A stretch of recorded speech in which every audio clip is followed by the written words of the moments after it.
என்பது நாம் சற்றும் எதிர்பாராத ஆச்சரியங்களை தன்னகத்தே ஒளித்து வைத்திருக்கும் ஒரு மாயப்பெட்டி. அமைதியாக சென்று கொண்டிருக்கும் ஒரு சிறுமியின் வாழ்க்கையில் ஒரு பயணம் எப்படிப்பட்ட விசித்திரமான சாகசங்களை ஆரம்பித்து வைக்கும் என்பதை யாரும் முன்கூட்டியே கணித்திருக்க முடியாது. அப்படித்தான் தொடங்கியது இந்த சுவாரஸ்யமான பயணம். தமிழ்நாட்டின் தலைநகரான சென்னை. எந்நேரமும் பரபரப்பாகவும் வேகமாகவும் இயங்கும் அந்த மாபெரும் நகரத்தின் மையப் பகுதியில் வசித்து வந்தாள் சாதனா. சுட்டித்தனம் சிறிதும் குறையாத, அதே சமயம் மிகவும் புத்திசாலியான சிறுமி சாதனா. அவளது கண்களில் எப்போதும் உலகை அறிந்து கொள்ளும் ஒரு தேடலும், உதடுகளில் உதிராத மெல்லிய புன்னகையும் ஒட்டிக்கொண்டிருக்கும். தனது பெற்றோருடன் சாதனா வாழ்ந்து வந்த அந்த வாழ்க்கை மிகவும் இனிமையானது. அன்பான குடும்பம், நெருக்கமான நண்பர்கள், பிடித்தமான பள்ளி என அவளது உலகம் சிறகு விரித்து பறக்கும் வண்ணத்துப் பூச்சியைப் போல அழகாக சென்று கொண்டிருந்தது. ஆனால் வாழ்க்கையில் சில மாற்றங்கள் தவிர்க்க முடியாதவை அல்லவா? ஒரு நாள் மாலை அவளது தந்தை கணேசன் தனது புதிய முதலாளியான இளங்கோவை சந்திப்பதற்காக தனது செல்ல மகள் சாதனாவையும் அந்த பெரிய பண்ணைக்கு அழைத்து சென்றார். இளங்கோவின் வீடு ஒரு பிரம்மாண்டமான அரண்மனை போல இருந்தது. விலைமதிப்பற்ற பழமையான மர வேலைப்பாடுகள் நிறைந்த அந்த ஆடம்பரமான வரவேற்பறையில் தனது தந்தை முதலாளியிடம் மரியாதையாக பேசிக் கொண்டிருப்பதை சாதனா அமைதியாக வேடிக்கை பார்த்து கொண்டிருந்தாள். அப்போது அந்த வீட்டின் பிரம்மாண்டமான மட மாடிப்படியிலிருந்து யாரோ இறங்கி வரும் அரவம் கேட்டது. மாடியிலிருந்து மிடுக்காக இறங்கி வந்த அந்த உருவத்தை பார்த்ததும் வேடிக்கை பார்த்து கொண்டிருந்த சாதனாவின் முகத்திலிருந்த மெல்லிய புன்னகை அப்படியே உறைந்து போனது. அவளது கண்கள் ஆச்சரியத்தில் விரிந்தன. இதயம் ஒரு கணம் துடிப்பது நிறுத்தியது போல இருந்தது. அங்கே நின்று கொண்டிருந்தது வேறு யாரும் அல்ல, பள்ளியில் அவளது பரம எதிரியான அதே முரட்டுச் சிறுவன் ராம். ஆம், தனது தந்தையின் முதலாளியான அந்த பெரிய மனிதர் இளங்கோவின் ஒரே மகன்தான் அந்த பள்ளியின் சர்வாதிகாரி ராம் என்ற அந்த எதிர்பாராத திடுக்கிடும் உண்மையை சாதனா அப்போதுதான் உணர்ந்தாள். மாடியிலிருந்து இறங்கிய ராமின் பார்வையும் இப்போது நேராக சாதனாவின் மீது விழுந்தது. இருவரின் கண்களும் சந்தித்த அந்த நொடி அந்த அறையின் காற்றில் ஒரு பெரிய மின்சாரம் பாய்ந்தது போன்ற ஒரு பதற்றம் உருவானது. சாதனாவின் தந்தை கணேசன் இது ஏதும் அறியாமல் இருவரையும் சிரித்தார். பள்ளியில் எதிரிகள், இங்கே முதலாளியின் மகன். இப்போது சாதனா என்ன செய்வாள்? அந்த ஆடம்பரமான வரவேற்பறையில் ஏற்பட்ட அதிர்ச்சியிலிருந்து சாதனா இன்னும் முழுமையாக வீழவில்லை. பள்ளியில் தனது பரம எதிரியாக இருந்த ராம் இப்போது தனது தந்தையின் முதலாளியான இளங்கோவின் மகன் என்பதை அவளால் ஜீரணிக்கவே முடியவில்லை. பெரியவர்கள் முன்னிலையில் தங்களுக்குள் இருக்கும் பகையை மறைத்துக்கொண்டு இருவரும் ஒருவரையொருவர் முறைத்து கொண்டனர். பண்ணையைச் சுற்றி காட்டும்படி ராமின் தந்தை அவனிடம் கூற, ராம் வேண்டா வெறுப்புடனேயே சாதனாவை வெளியே அழைத்துச் சென்றான். பெரியவர்களின் பார்வை வட்டத்தை விட்டு விலகிய மறுகணமே ராமின் திமிரான குணம் மீண்டும் வெளிப்பட்டது. நீ சென்னை நகரத்திலிருந்து வந்தவள்தானே?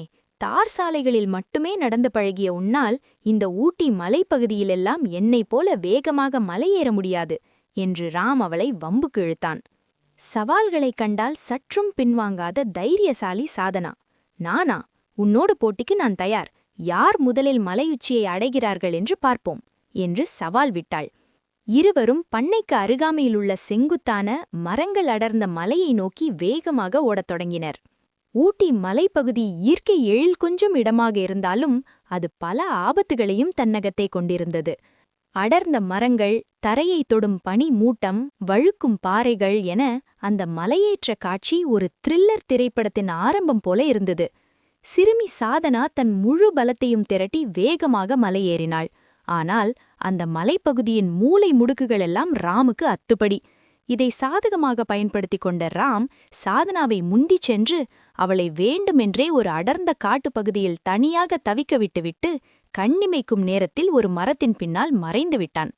சுற்றிலும் நெடிதுலர்ந்த மரங்கள், சலசலக்கும் இலைகளின் சத்தம், தூரத்தில் கேட்கும் விசித்திரமான பறவைகளின் ஒலிகள். அந்த பிரம்மாண்டமான காட்டின் தனிமை சாதனாவுக்குள் ஒரு மெல்லிய பயத்தை ஏற்படுத்தியது. என்றாலும் தன் தைரியத்தை விடாமல் தீண்டும் பண்ணைக்கு திரும்பும் வழியை தேடத் தொடங்கினாள். அப்போது மரங்களுக்கு பின்னாலிருந்து ஒரு நடுத்தர வயதுடைய மனிதன் அவளை நோக்கி நடந்து வந்தான்.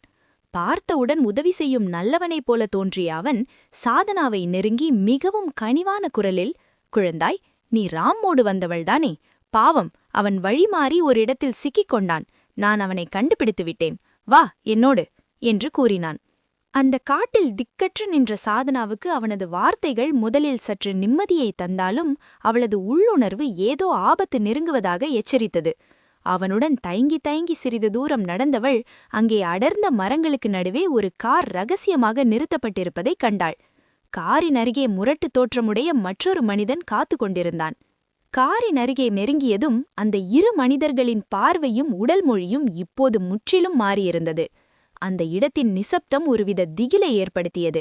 உள்ளே ஏறு பாப்பா என்று அவர்கள் மிரட்டும் தொனியில் அவளை காரின் உள்ளே ஏற கட்டாயப்படுத்தினர். சாதனா பயந்து போய் பின்வாங்கும்போது திடீரென்று காரின் டிக்கியிலிருந்து ஏதோ சத்தம் கேட்பதை அவள் உணர்ந்தாள். யாரோ வாயை கட்டப்பட்ட நிலையில் உள்ளிருந்து தட்டிக்கொண்டே முனகும் சத்தம். அவள் உறைந்து போய் கவனித்தபோது, சாதனா, ஏமாந்து விடாதே, நான் உள்ளே இருக்கிறேன், இங்கிருந்து ஓடிவிடு என்று ராமின் பயம் கலந்த அடக்கப்பட்ட குரல் அந்த இரண்டு டிக்கிக்குள்ளிருந்து பலவீனமாக ஒலித்தது. சாதனாவின் ரத்தம் உறைந்து போனது. பள்ளியின் சர்வாதிகாரியாக வலம் வந்த திமிர் பிடித்த ராம் இப்போது கொடூரமான கடத்தல்காரர்களிடம் சிக்கி உயிராபத்தில் இருக்கிறான். எதிரில் நிற்பவர்கள் நல்லவர்கள் அல்ல என்ற பயங்கரமான உண்மை அவளுக்கு புரிந்தது. ஆனால் ஒரு செல்வந்தரின் மகனான ராம் ஏன் இப்படி ரகசியமாக கடத்தப்பட வேண்டும்? அதன் பின்னணியில் ஒரு மாபெரும் சதித்திட்டம் மறைந்திருந்தது.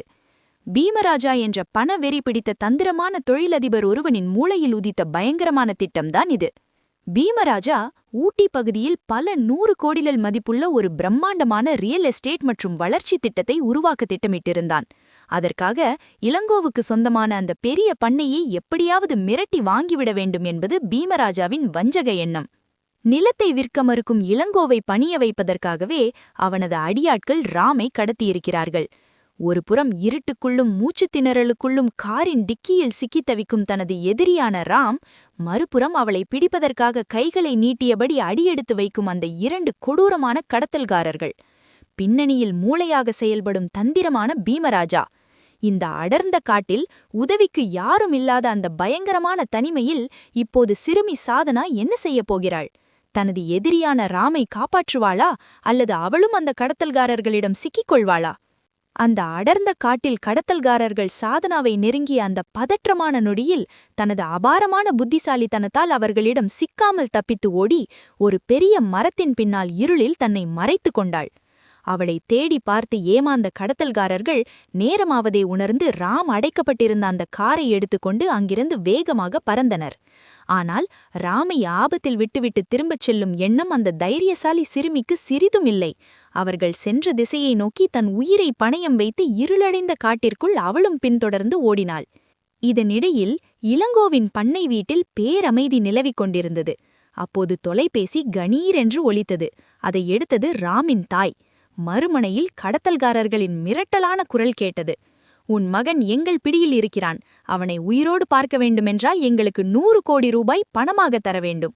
இந்த கொடூரமான வார்த்தைகளை கேட்டதும் அந்த தாயின் இதயம் சுக்குநூறாக உடைந்தது. கண்களில் கண்ணீர் வழிய பதற்றத்தில் கைகள் நடுங்க என்ன செய்வதென்று அறியாமல் கதறினாள். எப்படியாவது தன் ஒரே மகனை காப்பாற்ற வேண்டும் என்ற தவிப்பில் தன் கணவன் இளங்கோவிடம் சென்று மன்றாடினாள். பணமா பண்ணையா என்று வரும்போது நம் மகனின் உயிர்தான் நமக்கு முக்கியம். தயவு செய்து இந்த நிலத்தை விற்றுவிடுங்கள் என்று அழுதாள். அப்போது அவளுக்கு ஒரு யோசனை தோன்றியது. நேற்றைய தினம் சாரதா என்ற ஒரு பணக்கார பெண்மணி இளங்கோவை சந்தித்து இந்த பண்ணையை 100 கோடி ரூபாய்க்கு வாங்கிக் கொள்கிறேன் என்று கேட்டிருந்தது அவளுக்கு நினைவுக்கு வந்தது.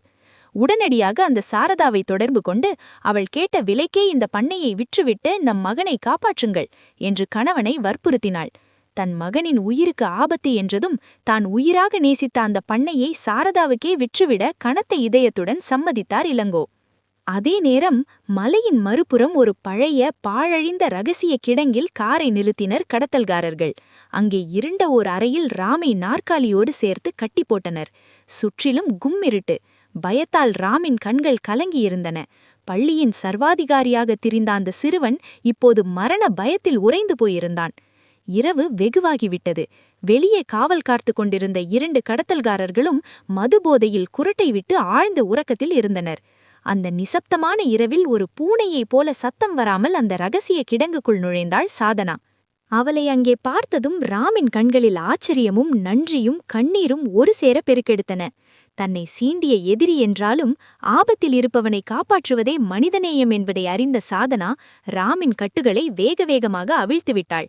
அப்போது அங்கே இருந்த ஒரு பழைய மேசையின் மீது சில முக்கிய காகிதங்கள் இருப்பதை கவனித்தாள் சாதனா. அந்த ஆவணங்களை எடுத்து பார்த்தபோது மூளையாக செயல்பட்ட கொடூர தொழிலதிபர் பீமராஜாவுக்கும் இந்த அடியாட்களுக்கும் இடையேயான தொடர்பை நிரூபிக்கும் ஆதாரங்கள் அதில் இருந்தன. அந்த ஆவணங்களை எடுத்து பத்திரமாக தன் பையில் வைத்துக் கொண்டாள். வா, இங்கிருந்து தப்பித்து விடலாம் என்று ராமின் நையை பிடித்துக்கொண்டு இருவரும் அந்த இருண்ட காட்டில் ஓடத் தொடங்கினர். ஆபத்தான சூழ்நிலை அவர்களை இப்போது நல்ல நண்பர்களாக மாற்றியிருந்தது. வெகு நேரம் ஓடி அருகிலிருந்த ஒரு பிரம்மாண்டமான வானியல் ஆராய்ச்சி மையத்தை அடைந்தனர். அன்றைய நிழல் இரவை அந்த பாதுகாப்பான கட்டிடத்தின்குள் கழித்தனர். தொலைநோக்கி வழியாக தெரியும் நட்சத்திரங்களை பார்த்து கொண்டே தங்களின் பயத்தை மறந்து இருவரும் பல கதைகளை பேசத் தொடங்கினர். ஆனால் இந்த நிகழ்வுகளுக்கெல்லாம் பல மைல்களுக்கு அப்பால் இருந்து ஒரு பெரிய மாளிகையில் முற்றிலும் மாறுபட்ட ஒரு காட்சி அரங்கேறிக் கொண்டிருந்தது. அந்த ஆடம்பரமான அறையில் மெல்லிய சங்கீதம் ஒழித்துக் கொண்டிருக்க, பணவிரி பிடித்த அந்த தந்திரமான தொழிலதிபர் பீமராஜா வெற்றி களிப்பில் தன் மனைவியுடன் நடனமாடிக் கொண்டிருந்தான். அப்போதுதான் அந்த மாபெரும் சதித்திட்டத்தின் உண்மையான முகத்திரை விலகியது. பீமராஜாவின் கைகளை பிடித்து நடனமாடிக் கொண்டிருந்த அவனது மனைவி வேறு யாருமல்ல, இளங்கோவிடம் பண்ணையை வாங்க வந்த அதே சாரதா. ஆம், கணவனும் மனைவியுமாக சேர்ந்து போட்ட கொடூரமான திட்டம்தான் இது. கணவன் பீமராஜா அடியாட்களை வைத்து ராமை கடத்தி கொலை மிரட்டல் விடுப்பது, மறுபுறம் மனைவி சாரதா நல்லவளைப் போல சென்று அடிமாட்டுதலைக்கு அந்த பண்ணையை வாங்குவது. நாளை பொழுது விடிந்ததும் அந்த இளங்கோ பண்ணையின் பத்திரத்தில் கையெழுத்து போட்டு விடுவான். பண்ணை சட்டப்பூர்வமாக நம் கைக்கு வந்ததும் அடுத்த நொடியே நம்முடைய பிரம்மாண்டமான ரியல் எஸ்டேட் திட்டத்தை அங்கே தொடங்கிவிடலாம் என்று பீமராஜா வஞ்சகமாக சிரித்தான். சாரதாவின் உதடுகளிலும் அதே நச்சுச் சிரிப்பு. விடிந்தால் பண்ணை பீமராஜாவின் வசமாகிவிடும். ஆனால் அவர்களுக்கு தெரியாது, அவர்களின் சதித்திட்டத்தை முறியடிக்கும் அத்தனை ஆவணங்களுடனும் 2 சிறுவர்கள் வானியல் ஆராய்ச்சி மையத்தில் விடிவதற்காக காத்து கொண்டிருக்கிறார்கள் என்று. நாளை காலை என்ன நடக்கப் போகிறது? ஆவணங்களுடன் சாதனாவும் ராமும் சரியான நேரத்திற்குள் வந்து அந்த பண்ணை விற்கப்படுவதை தடுத்து நிறுத்துவார்களா, அல்லது பீமராஜாவின் சதித்திட்டம் வெல்லுமா? அந்த நள்ளிரவின் இருள் மெல்ல விலகி ஊட்டி மலைப்பகுதியில் விடியல் எட்டிப் பார்த்தது. ஆனால் வானியல் ஆராய்ச்சி மையத்திற்குள் தங்கியிருந்த இருவருக்கும் அந்த விடியல் ஒரு புதிய சவாலையே கொண்டு வந்திருந்தது. இரவு முழுவதும் அனுபவித்த குளிரும் மலைச்சொல்லும் மரண பயமும் ராமின் உடலை வெகுவாக பாதித்திருந்தது. காலையில் கண்விழித்தபோது ராமுக்கு கடுமையான காய்ச்சல் கொதித்து கொண்டிருந்தது. அவனால் எழுந்து நிற்கக்கூட முடியாத அளவிற்கு உடல் பலவீனமாகியிருந்தது. ராமின் நிலையை கண்ட சாதனாவுக்கு இதயம் படபடத்தது. எப்படியாவது இங்கிருந்து தப்பித்து சென்று பெரியவர்களிடம் உதவி கேட்க வேண்டும் என்று முடிவெடுத்தாள் சாதனா. வானியல் ஆராய்ச்சி மையத்தின் பிரதான கதவை நோக்கி ஓடினாள். ஆனால் அவளது துரதிருஷ்டம், அந்த பெரிய இரும்பு கதவு வெளிப்பக்கமாக பூட்டப்பட்டிருந்தது. கடத்தல்காரர்கள் தங்களை நெருங்கிவிட்டார்களா என்ற பதற்றம் அவளுக்குள் தொட்டிக்கொண்டது. நாம் இங்கேயே இருந்தால் மாட்டிக்கொள்வோம், நான் எப்படியாவது வெளியே சென்று உதவியை கூட்டிக் கொண்டு வருகிறேன் என்று கூறிய சாதனா வெளியேற வேறு வழியை தேடினாள். கதவுகள் அடைக்கப்பட்டிருந்ததால் அந்த உயரமான மாடிச்சுவரிலிருந்து கீழே குதிப்பதைத் தவிர வேறு வழியில்லை. காய்ச்சலால் நடுங்கிக் கொண்டிருந்தாலும் தன் முழு பலத்தையும் திரட்டி சாதனாவுக்கு உதவினான் ராம். அங்கிருந்த ஒரு உறுதியான கயிற்றை கட்டிக்கொண்டு ஒரு தேர்ந்த மலையேற்ற வீராங்கனையைப் போல அந்த உயரமான சுவரிலிருந்து மிக துணிச்சலாக கீழே இறங்கினாள் சிறுமி சாதனா. அவள் கால்கள் தரையைத் தொட்ட அந்த சரியான நொடியில் பின்னால் ஒரு முரட்டு குரல் கேட்டது. அதோ அங்கே இருக்கிறாள், பிடியவளை என்று. சாதனா அதிர்ந்து திரும்பி பார்த்தாள். அவளை தேடி வந்த கடத்தல்காரர்கள் இருவரும் அவளை கவனித்துவிட்டனர். ஒரு கணம் கூட தாமதிக்காமல் ஒரு சிறுத்தையைப் போல் காட்டிற்குள் ஓடத் தொடங்கினாள் சாதனா. மூச்சு வாங்க, கால்களில் முட்கள் கிழித்தெறிய, மரங்களுக்கு இடையே வளைந்து நெளிந்து ஓடினாள். அவளது அபாரமான வேகத்திற்கும் புத்திசாலித்தனத்திற்கும் ஈடு கொடுக்க முடியாமல் அந்த 2 கடத்தல்காரர்களும் பின்தங்கிவிட்டனர். ஓட்டமும் நடையுமாக ஒரு வழியாக அருகிலிருந்த ஒரு சிறிய கிராமத்தை வந்தடைந்தாள் சாதனா. அங்குள்ள ஒரு நல்லவரிடம் கெஞ்சி மன்றாடி ஒரு வாகனத்தில் ஏறி இளங்கோவின் பிரம்மாண்டமான பண்ணை வீட்டை நோக்கி புயலென விரைந்தாள். ஆனால் அவள் அங்கு சென்ற அதே வேளையில் வானியல் ஆராய்ச்சி மையத்திற்குள் நுழைந்த கடத்தல்காரர்கள் காய்ச்சலில் தனியாக தவித்துக் கொண்டிருந்த ராமை மீண்டும் கொடூரமாக சிறைபிடித்து சென்றனர். இங்கு இளங்கோவின் மாளிகையில் மரண அமைதி நிலவியது. கடத்தல்காரர்கள் கேட்ட 100 கோடி ரூபாய் பணத்தை கொடுத்து தன் மகனை காப்பாற்றுவதற்காக தன் உயிரினும் மேலான அந்த பண்ணையை சாரதாவுக்கு விற்கும் பத்திரத்தில் கையெழுத்து போட பேனாவை எடுத்தார் இளங்கோ. எதிரே அமர்ந்திருந்த சாரதாவின் முகத்தில் காரியம் கைகூடிவிட்டது என்ற மமதையில் ஒரு வஞ்சகமான நச்சு புன்னகை படர்ந்தது. இளங்கோவின் பேனா அந்த காகிதத்தை தொட்ட அந்த சரியான நொடி, "நிறுத்துங்கள்!" என்று வாசலிலிருந்து சிங்கம் கர்ஜிப்பது போல ஒலித்த அந்த குரலை கேட்டு அனைவரும் அதிர்ந்து திரும்பி பார்த்தனர். அங்கே வியர்வையும் புழுதியுமாக மூச்சிறைக்க நின்று கொண்டிருந்தாள் சிறுமி சாதனா. "அந்த பத்திரத்தில் கையெழுத்து போடாதீர்கள், அவர்கள் நல்லவர்கள் அல்ல" என்று கத்திக்கொண்டே உள்ளே ஓடிவந்த சாதனா தன்னிடமிருந்த அந்த முக்கிய ஆவணங்களை மேசையில் வீசினாள். பீமராஜாவுக்கும் அந்த சாரதாவுக்கும் கடத்தல்காரர்களுக்கும் உள்ள தொடர்பையும் அவர்கள் பின்னணியில் இருந்து இயக்கிய மாபெரும் சதித்திட்டத்தையும் விலாவாரியாக தைரியமாக உடைத்தெறிந்தாள். உண்மையை கேட்ட இளங்கோவுக்கும் மற்றவர்களுக்கும் பெரும் அதிர்ச்சி. அடுத்த நொடியே நிலைமை தலைகீழாக மாறியது. உடனடியாக காவல்துறைக்கு தகவல் தெரிவிக்கப்பட்டது. நல்லவளைப் போல நடித்த சாரதாவும் அவளது கணவன் கொடூர தொழிலதிபர் பீமராஜாவும் போலீசால் கைது செய்யப்பட்டனர்.